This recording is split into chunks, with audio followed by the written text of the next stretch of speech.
औज़ुबिल्लाहिमिनश्शैतानिर्रजीम बिस्मिल्लाहिर्रहमानिर्रहीम अस्सलामुअलैकुम वरहमतुल्लाहि वबरकातुहू। आप देख रहे हैं modern live stock and agriculture farming channel.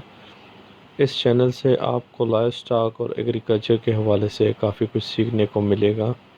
Channel को सब्सक्राइब करके बेल के आइकन पर प्रेस कीजिए ताकि आने वाली तमाम वीडियो की नोटिफिकेशन आपको मिल सकें।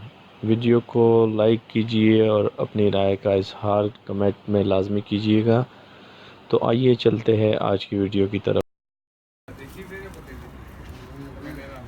ड्वार्फ टेडी बेयर इस वक्त माशाल्लाह से तकरीबन 22 दिनों की किड्स है, साथ में बनीज है और ये माशाल्लाह से सेल्फ पे आ गए, खा भी रहे हैं मज़े से। और ये जो है जनाब देसी वाले भी माशाल्लाह से 22 डेज़ के हैं बनीज, ये भी खा पी रहे हैं।